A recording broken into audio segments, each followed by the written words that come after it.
Look, this season we saw comparatively high numbers of secondary pests, in particular mirids, throughout the cotton industry. And look, one of the reasons for that was we had a fairly wet winter and wet early spring, and we had a lot of build-up of pests such as mirids in those areas that then migrated into the cotton crops during spring and early summer.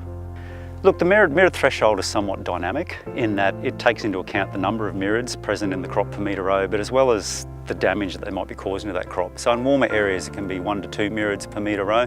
In cooler areas those numbers drop back. But what's really critical is that you're looking at the crop as well and what the retention is telling you in terms of how those mirids are interacting with your crop and making those decisions. So mirids can cause a range of damage to crops. So in the very early crop they can actually tip out the plants. Then as the crop is squaring, you can often see those little black desiccated squares that are a function of mirid feeding. And then as the crop flowers and moves into setting bulbs, what you often see is those brown markings on the outside of the bulb, but there are a lot of things that can cause those marks. So it's important that you cut those bulbs open where those brown marks are to see whether there's the development of a warty type structure inside, which is indicative of mirid feeding.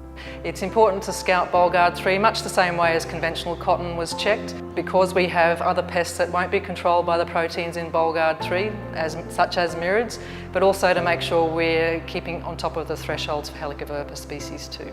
The level of damage that we saw this season was more severe than what a lot of people are accustomed to. Early in the crop we saw a lot of plants that were actually tipped out from mirid feeding, and also the loss of a lot of squares leading up to flowering, resulting in delayed flowering of a lot of crops. However, as flowering got underway and mirid numbers dropped back a bit and people enacted control, we saw that a lot of crops were able to put on compensatory fruit, with the net result being a minimal impact on yield, or in some cases a delay in maturity, but still crops responded quite well once mirids were brought under control.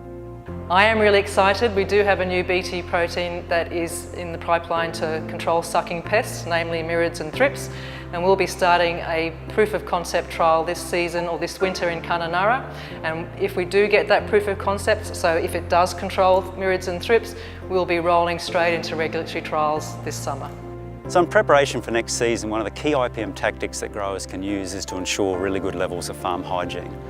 So that in a sense that is effective crop destruction and the removal of ratoons, volunteers and other host weeds to ensure things like mirids aren't overwintering on your farm, and that'll really set you up well for next season.